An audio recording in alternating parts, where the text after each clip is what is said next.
नमस्कार, मैं हूं ए के कश्यप। आज इस वीडियो में बात करेंगे केंद्रीय कर्मचारी और पेंशन भोगियों के संदर्भ में कि एक बेहतर वेतन बढ़ोतरी को लेकर जो आशान्वित हैं, केंद्रीय कर्मचारी हो या पेंशन भोगी हो या राज्य सरकार के कर्मचारी या पेंशन भोगी हो, उन लोगों को आशा है कि 1 जनवरी 2026 को मिलने वाला 8वें वेतनमान के तहत जो वेतन वृद्धि होगा वह 6ठे 7वें के तुलना में ज़्यादा अधिक होगा।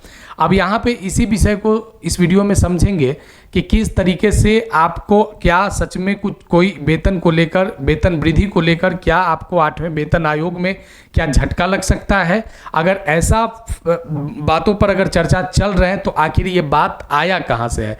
दूसरा तरफ मुख्य रूप से आपने देखा होगा कि राज्यसभा में और लोकसभा में इस मानसून सत्र के दौरान बहुत दिलचस्पी दिखाया गया 8वें वेतन आयोग को लेकर। यहाँ पे जो क्वेश्चन पूछे गए भी थे, सरकार ने इस पर जो जवाब दिया था, इस पर भी कुछ अलग एक सरकार का एंगल दिख रहा था।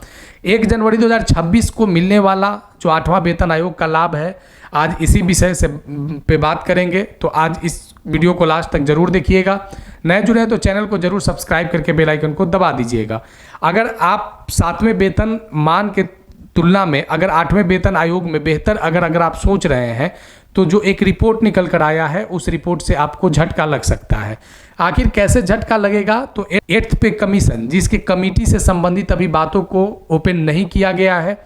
अभी कमेटी में कौन इसके अध्यक्ष होंगे, कौन सदस्य होंगे, यहाँ क्लियर नहीं हो पाया है। लेकिन इसी बीच जो है एक कोटक इंस्टीट्यूशन इक्विटीज़ है, इसके तरफ से एक रिपोर्ट आया है 8वें वेतन आयोग को लेकर। आखिर ये रिपोर्ट क्या है, इस रिपोर्ट में जो आप वेतन वृद्धि को देख रहे हैं जिस पे हम चर्चा करेंगे, ये कितना सत्य आने वाले समय में निकल सकता है। देखिए, यहाँ पे एक बात पे जो अभी चर्चाएं चल रहे हैं कि अभी जो वर्तमान में 58% डीए केंद्र सरकार 7वें वेतन आयोग के अनुसार अपने कर्मचारियों को और पेंशन भोगियों को डीआर और डीए के रूप में दे रही है। अब दूसरा यहाँ पे सबसे बड़ी बात है कि 7वें वेतन आयोग को अगर आप देखेंगे तो वहाँ पे 2.57 फिटमेंट फैक्टर का वहाँ पे फिटमेंट फैक्टर लगा था, जिसमें 7,000 रुपये का जो न्यूनतम वेतन वाला जो सैलरी था, इसमें 2.57 के फिटमेंट फैक्टर लगने से ये लगभग 18,000 रुपये के आसपास में चला गया था। अब यहाँ इस चीज़ को देखना क्या है कि जो 7वें वेतन में जो सबसे कम सैलरी, जो बेसिक सैलरी जो था, मूल वेतन था 18,000 रुपया। अब 8वां वेतन आयोग में बातें जो चल रहे थे कि 45,000 होगा बेसिक सैलरी कम से कम, एक कुछ जगहों पर 51,000 तक की चर्चाएं गए थे अलग अलग सोशल मीडिया प्लेटफॉर्म पे। अब यहाँ जो कोटक इंस्टीट्यूशन इक्विटी वाला जो रिपोर्ट आया है, इस रिपोर्ट में फिटमेंट फैक्टर को 1.8 के हिसाब से कैलकुलेट किया जा रहा है। 1.8 के फिटमेंट फैक्टर कैलकुलेट होने से क्या प्रभाव पड़ेगा आपके बेसिक सैलरी पर, इस चीज़ को समझना जरूरी है। अगर 8वां वेतन आयोग में अगर ये फिटमेंट फैक्टर 1.8 का लगता है तो 7th पे कमीशन में जो सबसे कम जो सैलरी था वह 18,000 रुपये का था। अगर 1.8 फिटमेंट फैक्टर लगता है तो इस तरीके से जो सैलरी होगा वो लगभग 32,000 के आसपास में चला जाएगा। लगभग 32,000 रुपया न्यूनतम वेतन हो जाएगा। जो अभी 7वें वेतन में आप 18,000 देखते हैं, वहाँ आपका ये न्यूनतम वेतन बेसिक सैलरी 32,000 हो जाएगा। जो सबसे, अगर आप सरकारी जॉब में हैं तो आपके जो सबसे प्राइमरी स्तर की जहाँ से शुरुआत होती है विभाग में, किसी विभाग में किसी एम्प्लॉय का, तो उसकी सबसे जो कम सैलरी 18,000 से बढ़कर 32,000। अब यहाँ पे एक बात को और देखिए, यहाँ पे डीए क्या हो जाएगा, यहाँ पे डीए 0 हो जाएगा और इसमें जो अन्य जो भत्ते दिए जाते हैं, जो अदर अलावेंस दिए जाते हैं, वह इसमें ऐड कर दिए जाएंगे। तो इस आधार पर आप 1.8 के फिटमेंट फैक्टर से जो आपका बेसिक सैलरी है उससे आप मल्टीप्लाई करके डीए को 0 करके और अदर अलावेंस में भी वृद्धि को जोड़कर आप देख सकते हैं। लेकिन इसमें कितनी सत्यता है, कितने ये बात को आने वाले समय में किस तरीके से आयोग इसको अपने पटल पे रखता है, ये भी एक महत्वपूर्ण मसला है। अब देखिए यहाँ पे एक और बातों पर चर्चा चल रहा है कि जो डीए 58% है, तो अभी 18,000 का 58% डीए को अगर आप ऐड करते हैं तो 10,446 40 रुपया हुआ। तो इस तरीके से आपका कितना हो गया 28,440 रुपया।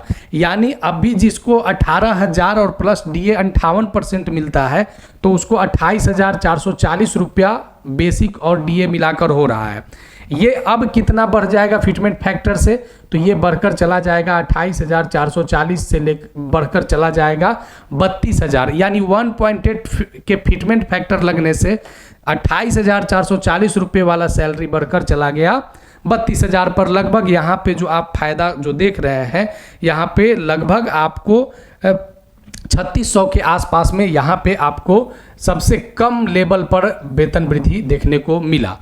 अब ये जो वेतन वृद्धि है इससे कितना 8th पे कमीशन को मजबूती मिलता है ये तो एक अलग फैक्टर है ही, लेकिन ये जो अनुमान चल रहा था कि एक बहुत बेहतर हाइक होगा, तो ये रिपोर्ट जो आया कोटक वाला, ये रिपोर्ट जो है थोड़ा सा ये बाजार में मार्केट में केंद्रीय कर्मचारियों के बीच में एक झटका जैसा दिया है। देखिए एक और इस चीज़ को समझना है कि 8वें वेतन आयोग के तहत जो अब भी जो चर्चाएं चल रहे हैं कि लगभग 13% आपकी प्रभावी सैलरी हाइक हो सकती है।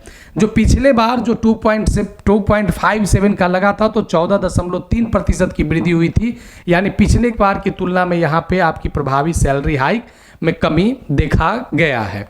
अब अगर बात करें कि देश के आज़ादी से लेकर अभी तक, तो सेकेंड पे कमीशन में 14.2% बढ़ा था, तीसरे वेतन आयोग में 20.6% बढ़ा था, चौथे वेतन आयोग में 27.6% और पांचवें वेतन में 31% बढ़ा था, छठे वेतन में 54% और सातवें में 14.3%।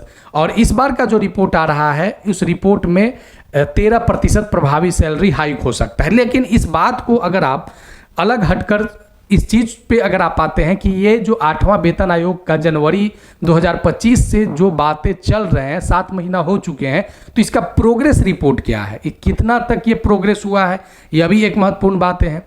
अब प्रोग्रेस रिपोर्ट को देखना है तो राज्यसभा के इस क्वेश्चन को देखिए जिसमें यहाँ पे पूछा गया था कि 8th पे commission for central government employ has been notified which was announced in January 2025। अब यहाँ पे जो फाइनेंस मिनिस्टर से पूछा गया कि इसके संबंधित प्रोग्रेस रिपोर्ट क्या है, तो जो राज्यसभा में जो वित्त राज्य मंत्री हैं श्री पंकज चौधरी, उन्होंने उत्तर दिया था कि हम गृह मंत्रालय से और सेना के मंत्रालय से, राज्यों से और जो अन्य हितधारक हैं उनसे हम सलाह ले रहे हैं कि इस पर क्या किया जाए, क्या इसका परामर्श निकल कर आता है। तो और उसके बाद फिर पूछा गया कि आप ये बताइए कि आप कब तक कमेटी गठित करेंगे। तो इन्होंने कोई टाइमलाइन जो दिया वो टाइमलाइन में ये चर्चाएं किया आंसर में लोकसभा में वित्त राज्य मंत्री ने कि हम आने वाले समय में इसकी यानी जो अध्यक्ष है सदस्य उसकी नियुक्ति करेंगे, लेकिन कोई यहाँ पे वो डेट नहीं तय किया गया।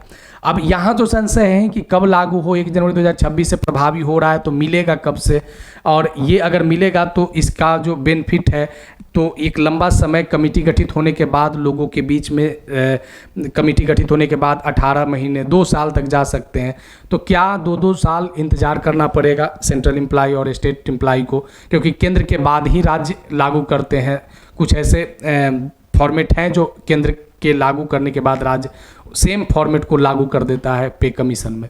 अब यहाँ पे उसी तरीके से राज्यसभा में भी मेंबर ऑफ पार्लियामेंट ने क्वेश्चन उठाया जिस पर वित्त राज्य मंत्री ने जवाब दिया। यहाँ पे जो डीओपीटी जो होता है उस डीओपीटी से संबंधित जेसीएम से रिलेटेड बात को पूछा गया कि जेसीएम स्टाफ साइड का इसमें जो डिमांड है उसका क्या रोल है। तो नेक्चर 1 में यहाँ पे वित्त राज्य मंत्री श्री पंकज चौधरी ने यहाँ पे भी आंसर पुटअप किया था, जिसमें उन्होंने जेसीएम स्टाफ साइड की मांग जो फैमिली यूनिट 3 था उसको 3.6 करने की बात चला था। बहुत से ऐसे तथ्यों पे चर्चा हुए हैं राज्यसभा में। अब यहाँ इस चीज़ का सबसे ज़्यादा जो दरकार है कि जो कमेटी जब तक गठित न हो जाती है, कमेटी गठित होकर जो फाइनल रिपोर्ट प्रस्तुत नहीं हो जाती है, तब तक इस तरीके के जो रिपोर्ट आ रहे हैं उस रिपोर्ट से कर्मचारियों को थोड़ा सा झटका लगता है। अगर इस तरीके के अगर रिपोर्ट में अगर सत्यता होता है, सही निकल जाता है, तो उस कंडीशन में केंद्रीय कर्मचारी को, पेंशनर्स को पिछले वेतन आयोग के तुलना में कुछ वेतन वृद्धि में कमी देखे जा सकते हैं। तो आज इस वीडियो में जो मुख्य रूप से जो चर्चा किए, जो जिस रिपोर्ट की बात आया था, तो आज के इस वीडियो में उन सेंट्रल एम्प्लॉय के लिए एक झटका वाला जो रिपोर्ट निकला था, इसको लेकर थोड़ा संशय था। तो अगर वीडियो अच्छा लगा है तो ज़रूर लाइक कीजिएगा, शेयर कीजिएगा। अगर कोई सुझाव होगा तो कमेंट में लिखिएगा। नए जुड़े हैं तो चैनल को ज़रूर सब्सक्राइब करके बेल आइकन को दबा दीजिएगा। आगे मिलेंगे नेक्स्ट वीडियो नेक्स्ट टॉपिक में। धन्यवाद।